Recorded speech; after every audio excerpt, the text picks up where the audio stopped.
Chilling tales for dark nights.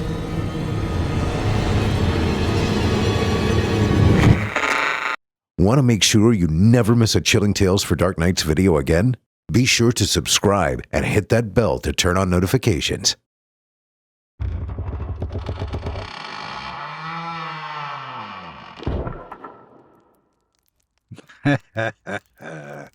Well now, back again, are we? Thought a few of you might not make it this time. After last week, I wouldn't have blamed you. Shadows that follow you home, men who deal in wishes with price tags you don't see until it's too late. Those kinds of stories have a way of sticking with you. Some of you might still be wondering what happened to poor Emma, whether those shadows ever truly let her go. And as for the wishing man, well, if you think he's the only one out there waiting to make a deal, you don't know the world nearly as well as you should. But tonight, my friends, tonight, we're diving into something different, something hot. Something that burns deep right down to the bone. Because fire, it's a funny thing, isn't it? It gives warmth, gives life, but it also destroys. It leaves nothing but ash in its wake. Both of tonight's stories were written by Craig Groshek, and let me tell you, he knows how to bring the heat. Our first tale? It's about sickness, fever, and a man who knows just what to do with a body burning from the inside out. This Is Your Fever Is My Fire, written by Craig Groshek. Act 1. The fever begins. The fever had been hammering me for 3 days straight. I was too weak to get out of bed, too sore to sleep, and too congested to breathe properly. Every muscle in my body ached. The inside of my throat felt like sandpaper, and my skin burned under a layer of cold sweat. The thermometer blinked back at me, 103.9 degrees Fahrenheit. I should have gone to urgent care. Should have at least tried to force something down my throat, besides sips of lukewarm tap water. But my body felt like a lead weight, and even if I'd had the strength to move, my head swam so badly I doubted I'd make it to the bathroom, let alone the front door. So I just laid there, staring up at my popcorn ceiling while my sheets clung to me like a wet second skin. Then I heard the voice. Pathetic. It rasped from somewhere in my room. I blinked slowly, head lolling toward the doorway. My bedroom was dark, the edges of my vision flickering with a fever dream haze, but I could still make out shapes, the door frame, my dresser, the lamp I hadn't bothered turning on. And him. He was a shape at first, just a crooked silhouette in the corner near my closet, like someone had draped an old coat over a chair. But as my burning eyes adjusted, I saw the shape shift, straighten, and saw the way it breathed.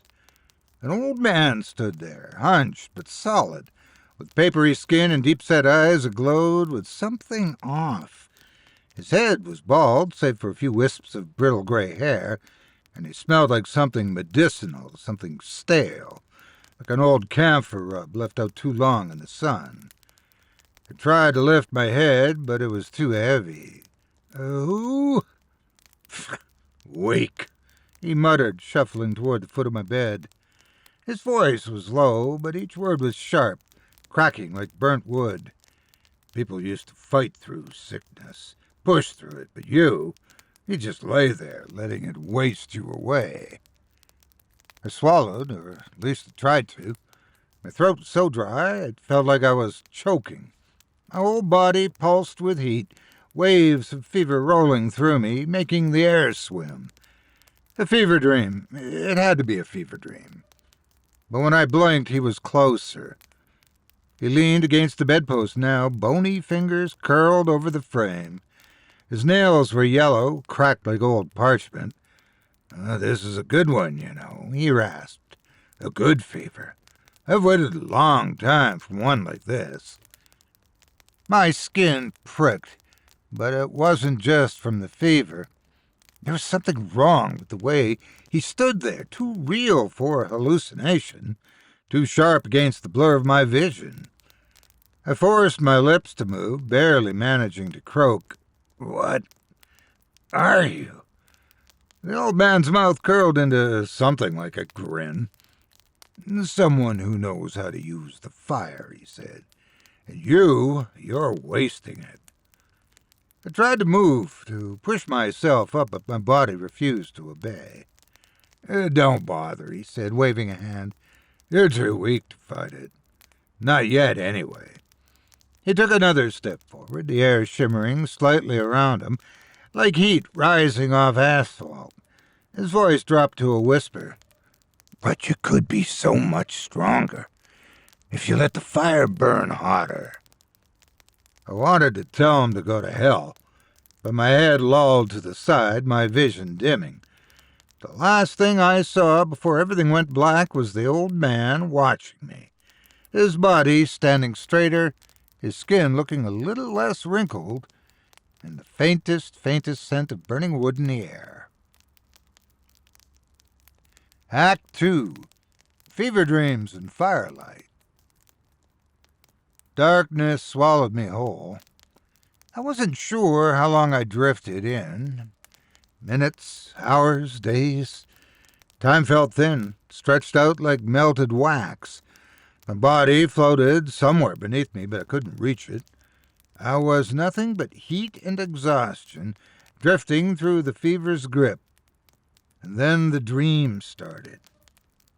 I stood in the middle of a vast, endless landscape. The ground beneath my feet was scorched black, cracked like an old riverbed long since dried up. Everything around me shimmered with waves of heat, twisting the air into a rippling mirage. There was no sky, just an angry red glow pressing down from above, like the inside of a furnace. I turned in slow, sluggish motions, my limbs weighed down by exhaustion. In the distance, something flickered. Light? Fire? And then I heard him. "You feel that?" The old man's voice drifted from somewhere close. "That burn in your chest? That heat in your skull?" I turned to find him standing just a few feet away, his posture different now. No longer hunched and brittle, but taller, stronger. His skin, which had been thin and papery before, looked fuller, his eyes sharper.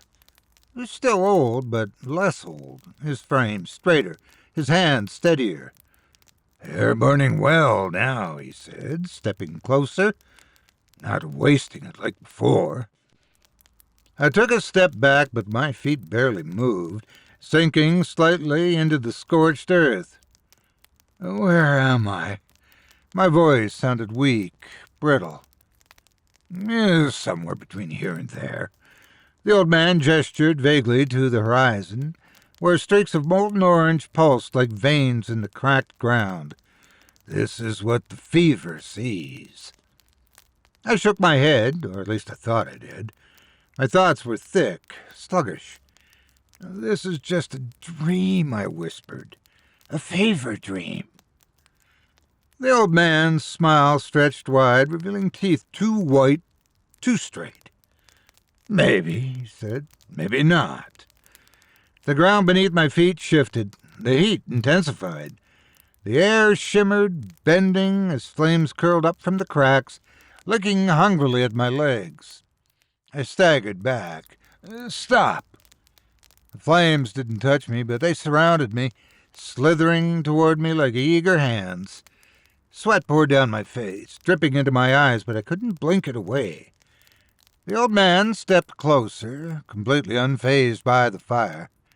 "You need to stop fighting it," he said, voice smooth, cajoling. "You're wasting your fever. You don't know what it could show you." My breath shuddered. "Show me what?" His grin widened. "Everything." The flames surged, rising higher. I clenched my fist, trying to focus, trying to wake up, but the old man shook his head, tisking like a disappointed teacher. "You think cold medicine is going to save you?" he sneered. "Some stupid pills? You think breaking the fever means you get better?"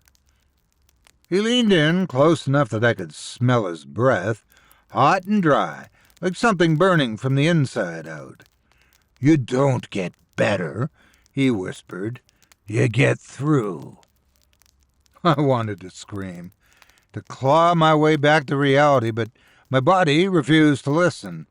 The fire roared around me, and the old man's form shifted again, his skin tightening, his back straightening, his voice growing stronger.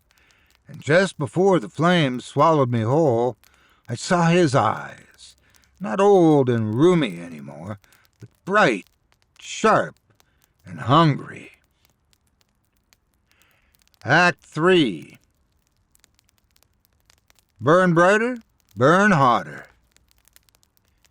I woke with a start, sucking in a breath so sharp it stabbed my throat. My body ached, my skin hot enough to feel like it was splitting apart. The fever was worse, so much worse. The room swam around me, light warping at the edges, but I forced myself to move. My sheets were soaked, sticking to my skin like a second layer. My entire bed felt like it had been left out in the sun too long.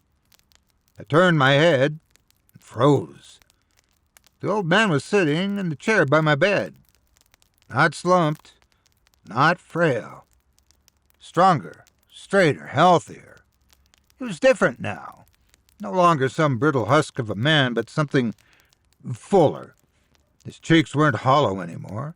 His skin had lost that sickly, waxy sheen. He looked almost refreshed, like a man who had a long night's sleep and woke up rejuvenated. Meanwhile, I was falling apart. "Ah," he said, smiling. "You're finally catching on." My throat worked, but no words came. My body was burning alive, but I couldn't stop staring at him, at the way his fingers curled so confidently against the armrests, at the gleam in his sharper, younger eyes. "You're taking it," I croaked. His smile widened. "I don't take anything. You're giving it away."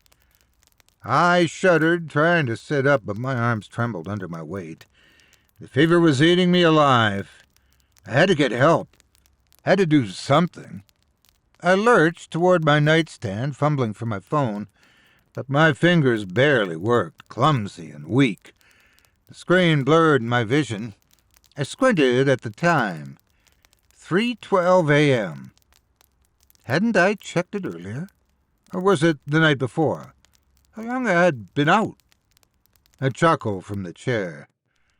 "You can't run from this, kid." I turned back, and my breath hitching.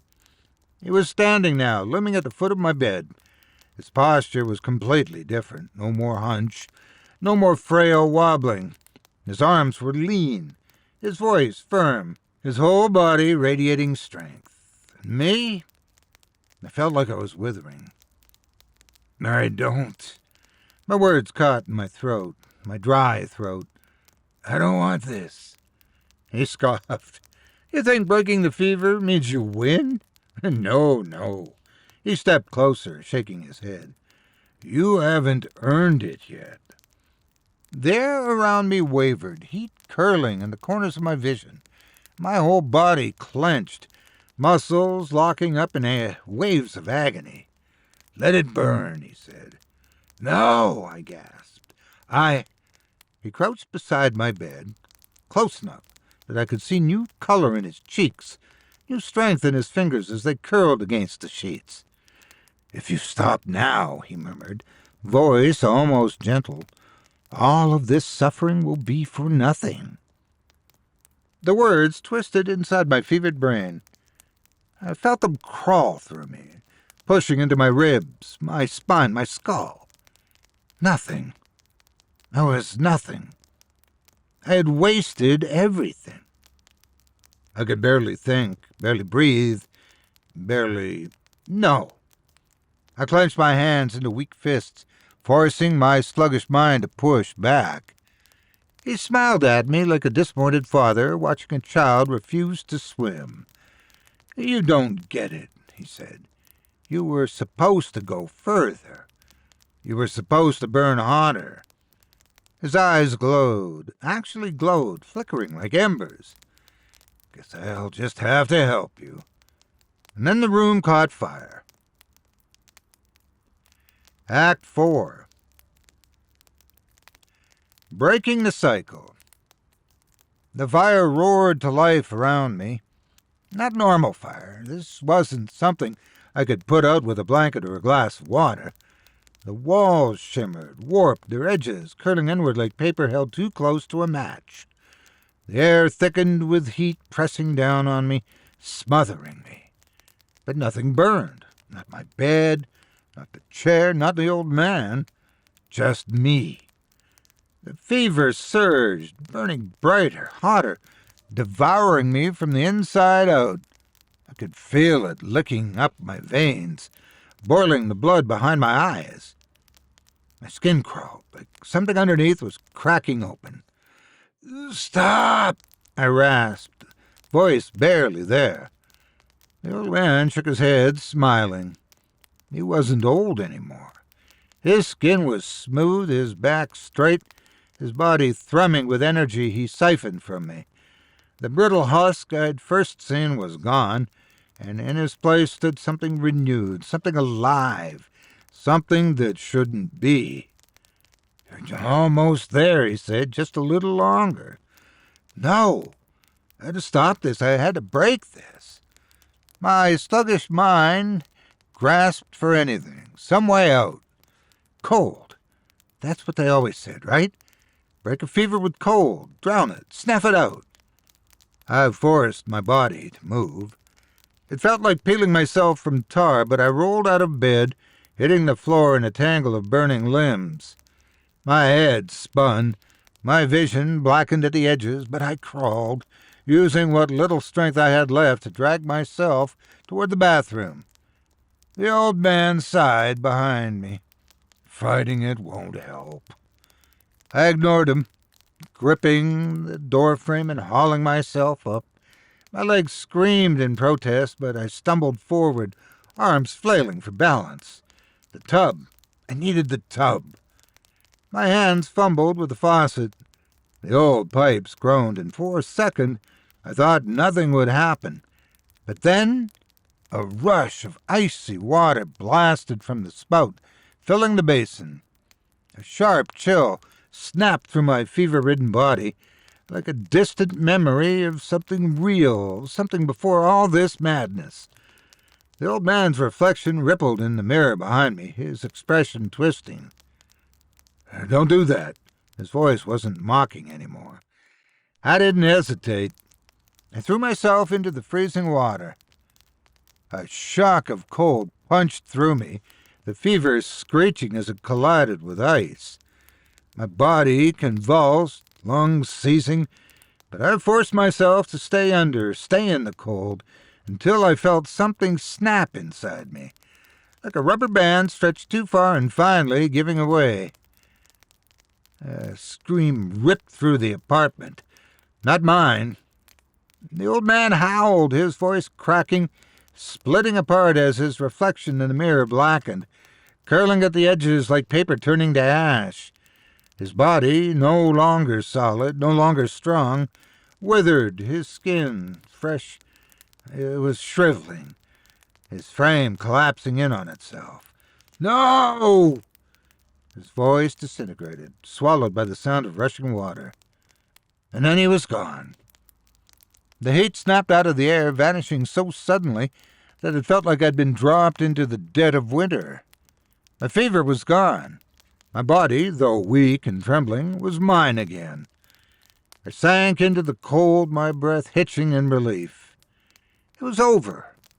It had to be. Epilogue.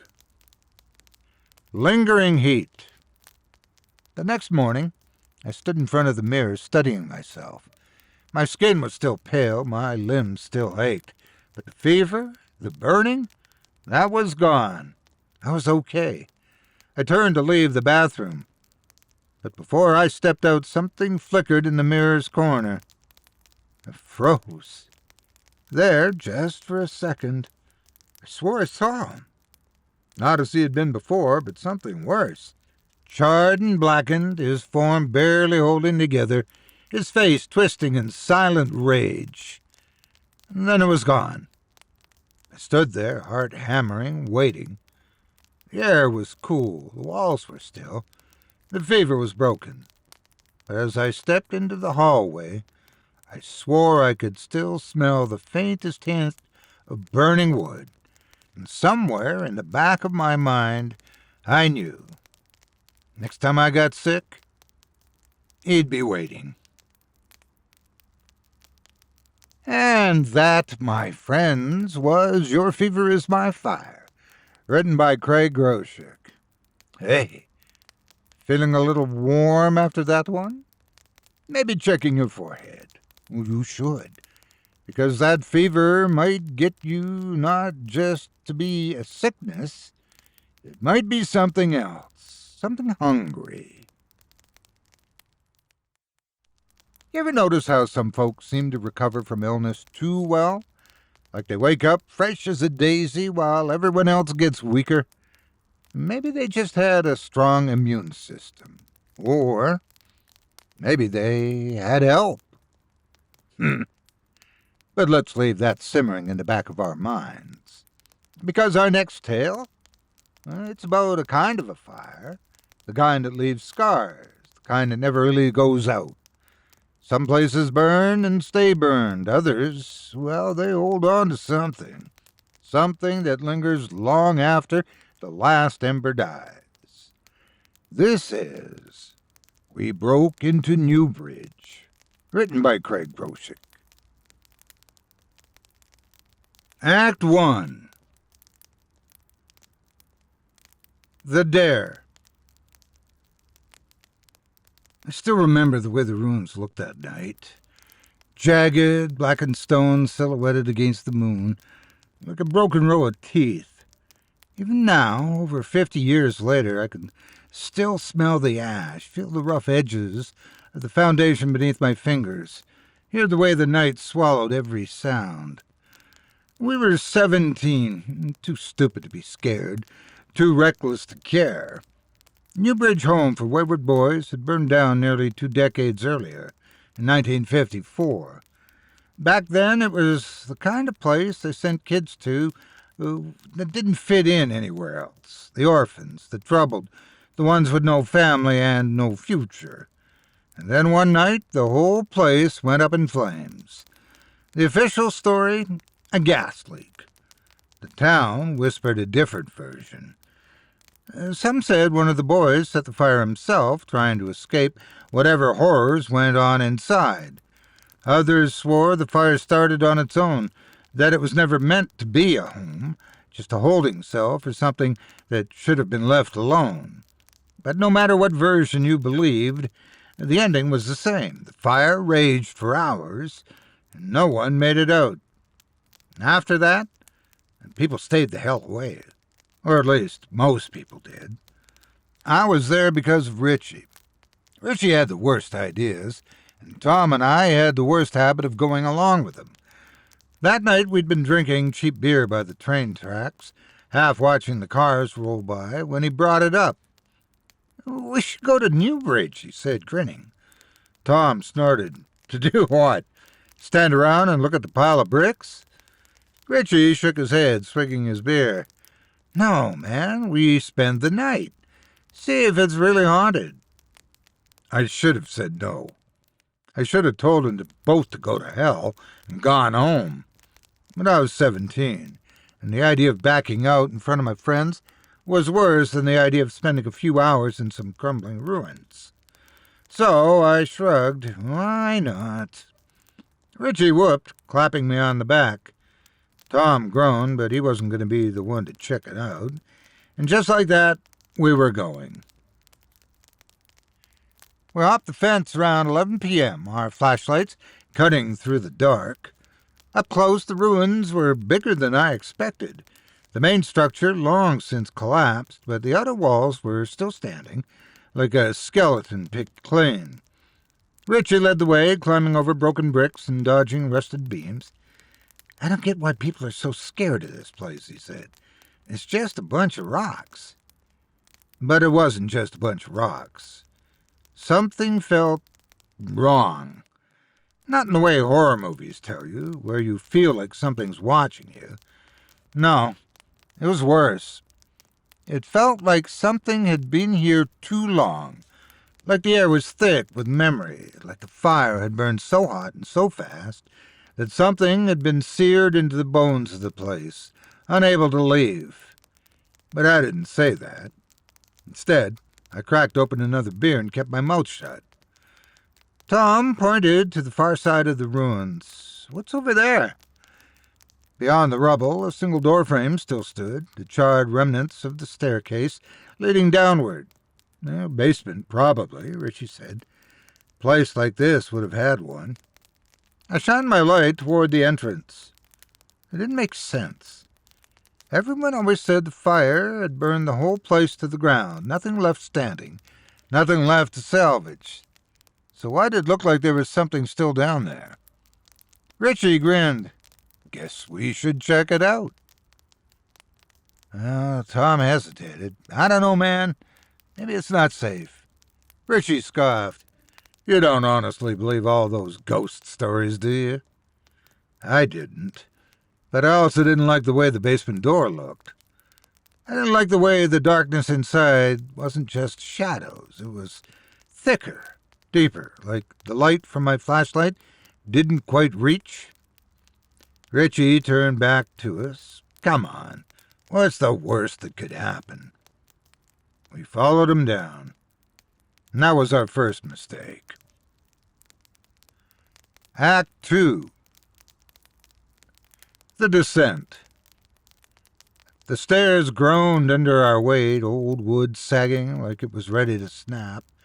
I gripped the rail for balance, but the second my fingers touched it, it crumbled like charcoal, leaving my hand coated in black dust.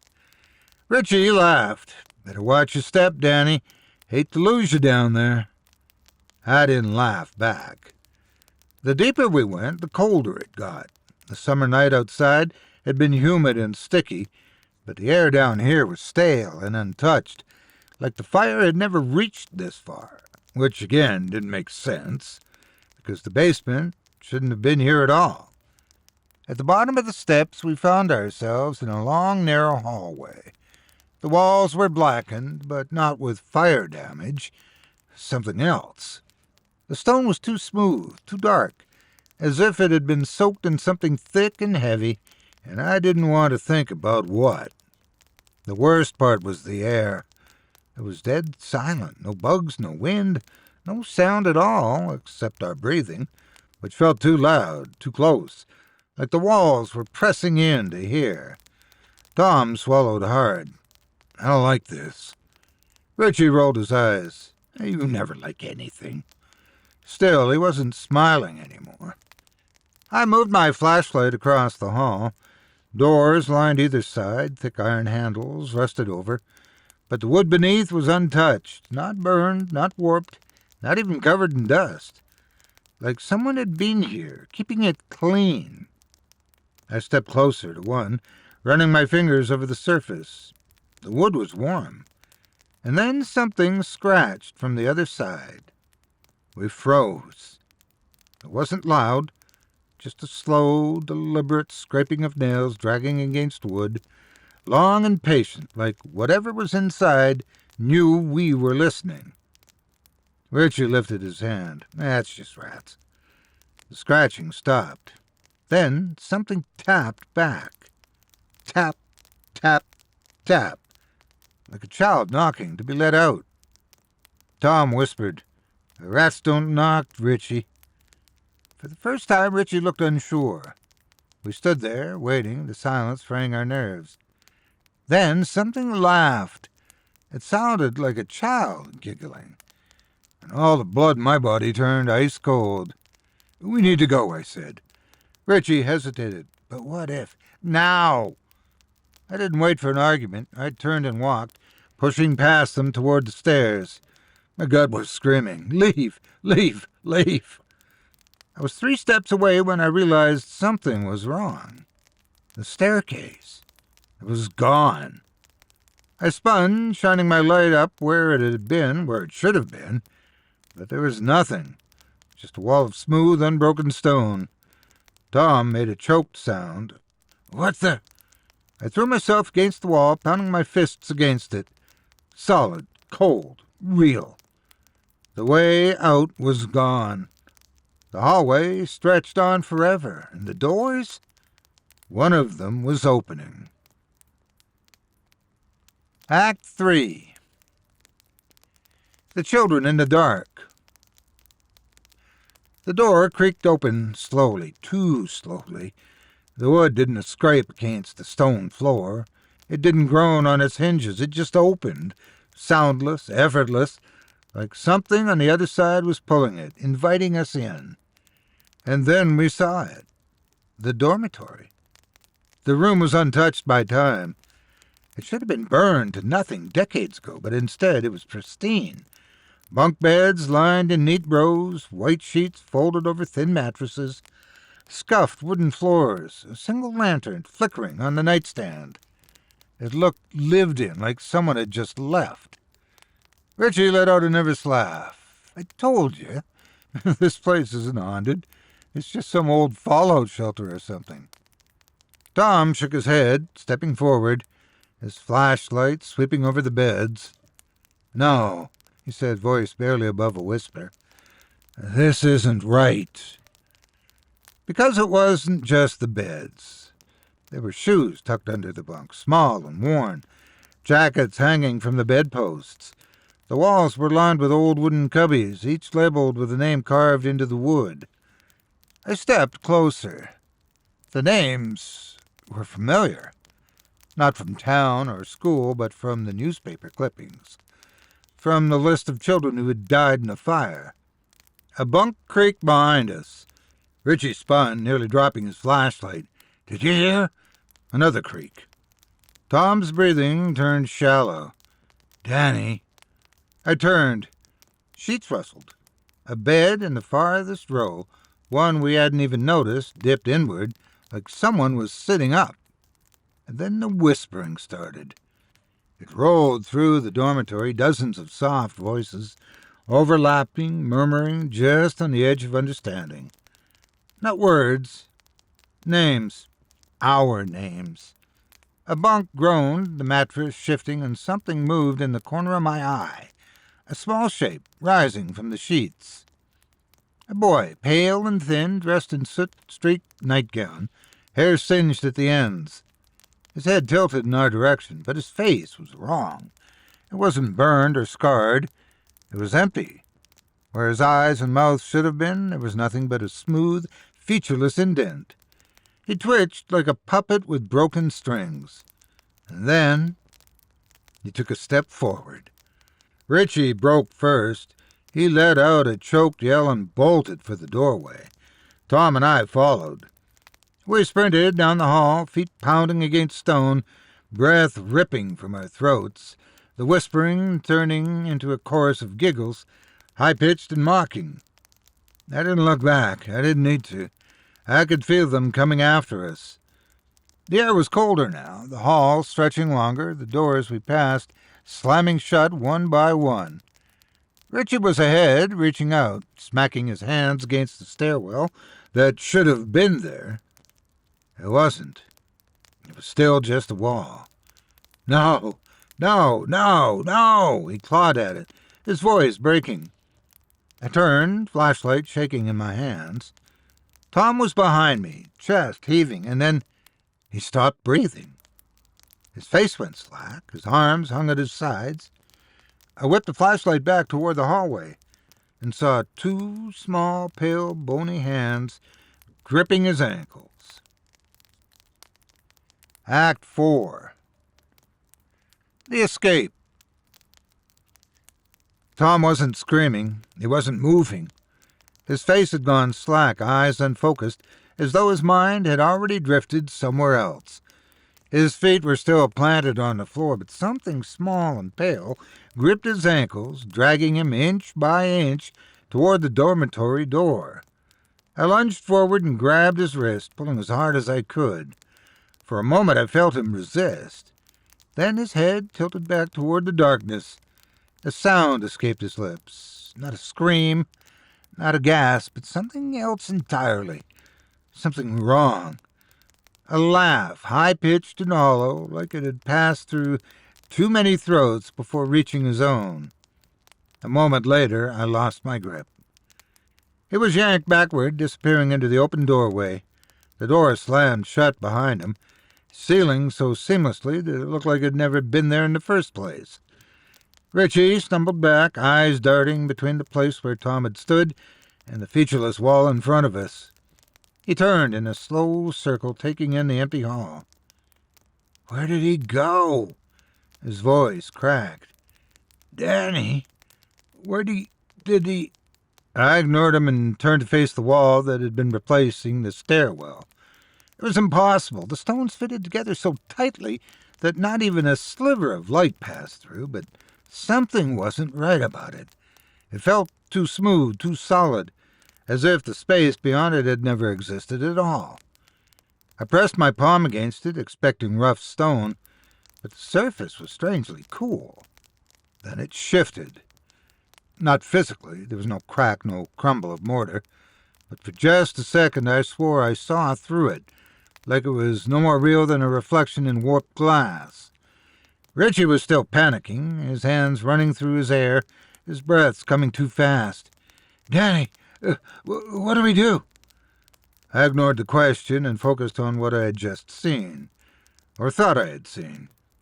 If the stairwell was still there, if this was some kind of trick, then maybe... I clenched my fists and ran straight at it. Richie shouted my name as I braced myself for impact, expecting pain, expecting bruises, expecting my nose to break against unforgiving rock. But the moment I hit the wall, the world flickered, and I fell through. I hit the ground hard, rolling onto damp earth. For a second I couldn't breathe. The air outside was sharp and cool against my burning lungs. When I finally forced myself to look up, I found myself staring at the open sky. The ruins stretched around me exactly as we had left them. The moon was still high. The town was still in the distance.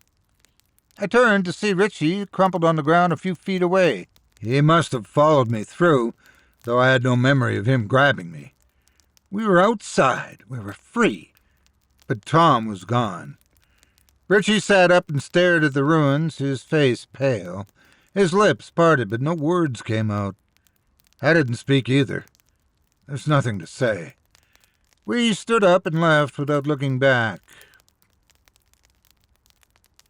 Epilogue. What was left behind. We never told anyone. Not the cops, not our parents. What could we say? That Tom had vanished into a room that didn't exist? That the stairwell had been gone one moment and there the next? That something in that basement had let us go but kept him? No one would believe us. So we did what scared kids do. We ran.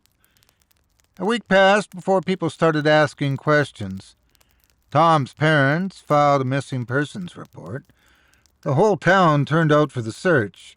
His face ended up on flyers. The police questioned everyone who knew him, including Richie and me. We told them we didn't know anything. It wasn't a lie, not exactly.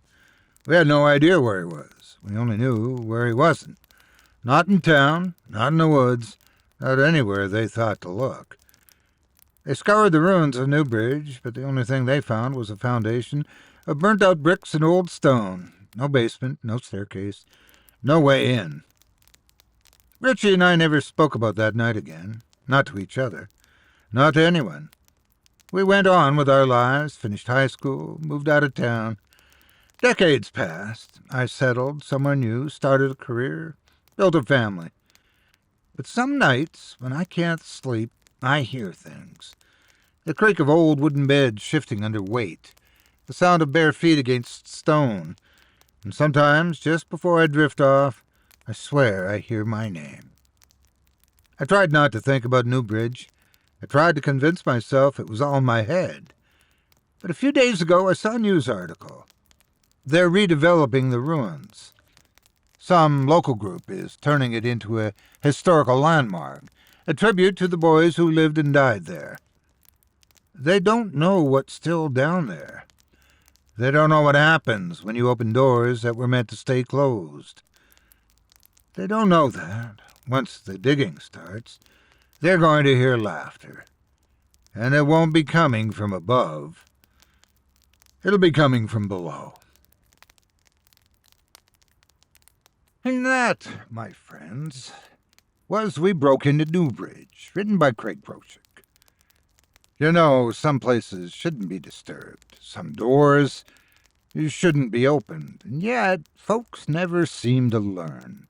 They dig, they poke, they prod. And for what?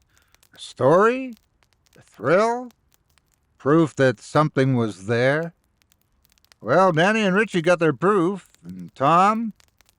Well, we know where he isn't. And now they want to rebuild it. Turn it into a memorial, a historic landmark, a place for tourists. But what happens when they dig too deep? When they find the staircase that shouldn't exist? When they hear the laughter coming from below? You know, I think we should all keep an eye on the news for that one, just in case something new starts disappearing. In Newbridge. So there you have it. 2 stories, 2 warnings. One about what happens when your own body turns against you, and one about what happens when you disturb something that was never meant to be found. Either way, fire doesn't just burn away the past. Sometimes it leaves you something.